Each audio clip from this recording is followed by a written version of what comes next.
வணக்கம். இது உங்களுக்கு Kandhan academy. Last week TN SET exam நடந்து முடிஞ்சிச்சு. 6ஆம் தேதியிலேருந்து 9ஆம் தேதி வரைக்கும் 2 ஷிஃப்ட்டில் எக்ஸாம் நடந்துச்சு.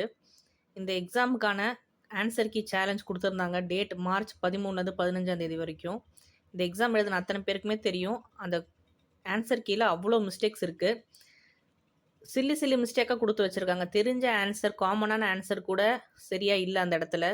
டிஆர்பி எக்ஸாம் 6 வருஷம் கழித்து இந்த எக்ஸாம் வைக்கிறாங்க. இந்த எக்ஸாம் எதுக்கு வச்சாங்கன்னே தெரியல. ஒரு அசிஸ்டன்ட் ப்ரொஃபஸர் குவாலிஃபைடு எக்ஸாம் இது.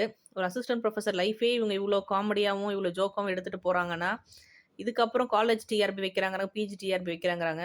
இதெல்லாம் எப்படி சரி இருக்கும்னு தெரியல. டிஎன் செட் எழுதின அத்தனை பேருமே இதுக்கு வாய்ஸ் அவுட் பண்ணியே ஆகணும் கண்டிப்பாக.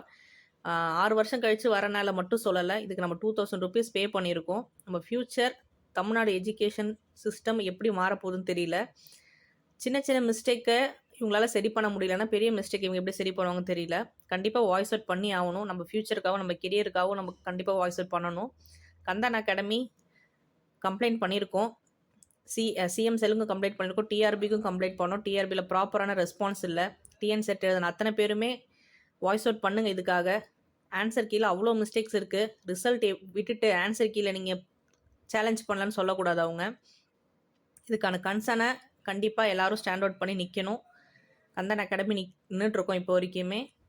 கண்டிப்பாக எல்லோரும் சப்போர்ட் பண்ணுவீங்க நம்புகிறேன். தேங்க்யூ.